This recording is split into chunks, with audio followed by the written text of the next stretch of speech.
Welcome to the Explainer. Let's jump right in. I want you to imagine market uncertainty for a second, not just as a bunch of red numbers flashing on a screen, but as a viral infection. It's this chaotic, completely unpredictable force spreading rapidly through the global financial system. And in this scenario, quantitative analysts are the ultimate survivors. We don't just panic when the markets mutate. Instead, we build really heavy mathematical shields to protect our portfolios.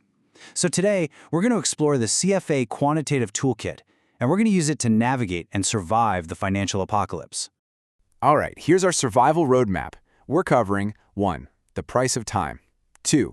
Measuring past performance. 3. The shape of risk. 4. Calculating worst-case scenarios. And 5. Simulating the future. Starting off with Section 1, the price of time. Before we can even think about facing the horde of market volatility out there, we absolutely have to establish our baseline for survival. Because really, everything in finance comes down to the time value of money. So we start with the nominal risk-free rate. Think of this as the absolute minimum caloric intake you need just to survive another day. Technically speaking, it's the bare minimum compensation an investor requires to postpone their consumption today for tomorrow. And it's built from two vital pieces: a real risk-free rate, which is simply your pure reward for waiting, assuming zero inflation, plus an inflation premium to cover any expected changes in the broader economy. Now, the difference between real and nominal returns brilliantly highlights the invisible infection in our system, and that is inflation. Inflation quietly eats away at your purchasing power while you sleep. Your nominal returns might look amazing on paper, but if that inflation infection is running rampant, your actual buying power might literally be dying.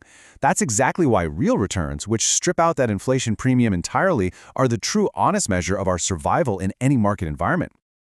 Moving on to Section 2, measuring past performance. Now that we've got our baseline, we need to track exactly how the infection has spread historically.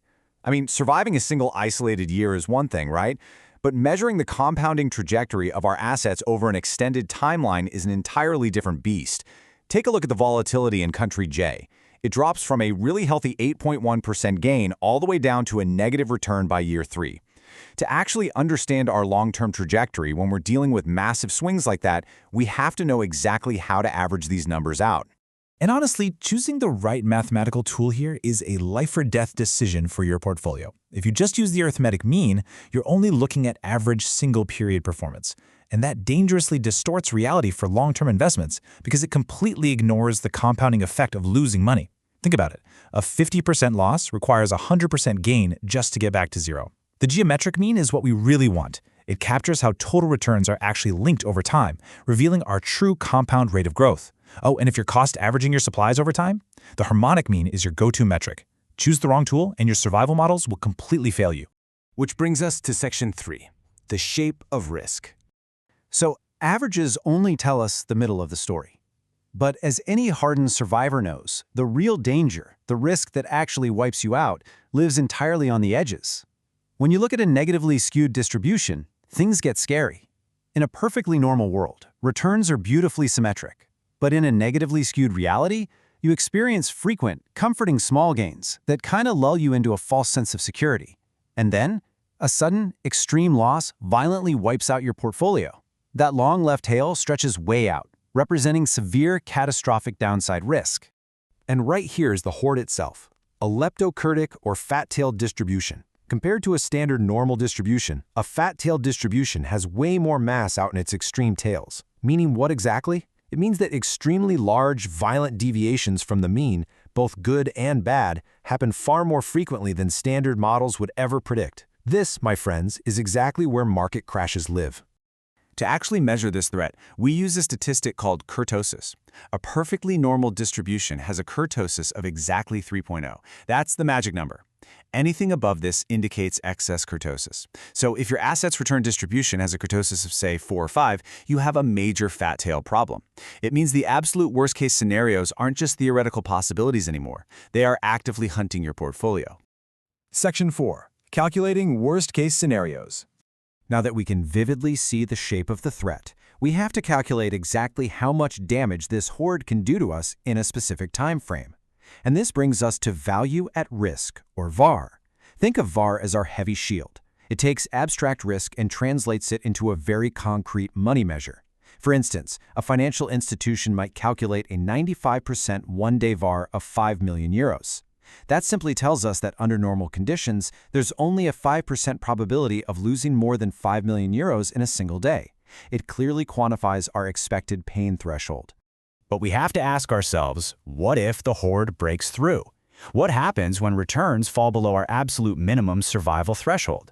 This terrifying thought leads us to shortfall risk and Roy's safety-first criterion. Think of Roy's criterion as a mathematical formula that calculates the exact distance between your expected returns and the danger zone. It explicitly helps us build portfolios designed to maximize the probability that our returns will never, ever drop below the critical baseline we need to survive. Finally, Section 5, Simulating the Future. Let's see how all of this builds into our ultimate weapon, the ability to peer into the dark and simulate thousands of possible futures. Sometimes the financial instruments we hold are just too complex, like securities with embedded options, and simple analytic formulas completely fail us. When that happens, we bring out the heavy artillery, Monte Carlo simulations, and we supercharge them with the vast oceans of big data we continuously pull from the market. We specify probability distributions, generate random numbers, and run thousands upon thousands of randomized trials. We intentionally stress test our portfolios against extreme simulated market chaos just to see if our models hold up. Now, there is a subtle but absolutely vital distinction in how we generate these futures. A Monte Carlo simulation forces us to assume the shape of the threat by picking a specific probability distribution. But bootstrapping takes a totally different path.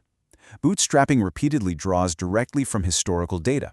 It treats the past as the entire population, meaning it builds our defensive shield purely out of the market scars we've already survived.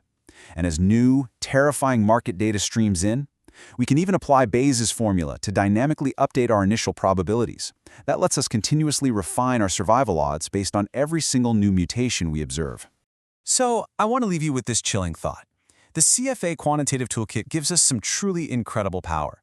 Means, skewness, kurtosis, Bayes' formula, and Monte Carlo simulations fed by big data, they allow us to brilliantly tame known uncertainties. But if our shields are built entirely on the hazards we've previously modeled or the history we've already lived through, what happens to the portfolio when a completely unmodeled mutation arrives?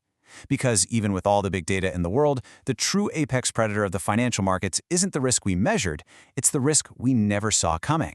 Stay vigilant, keep modeling, and thank you so much for joining me on this explainer.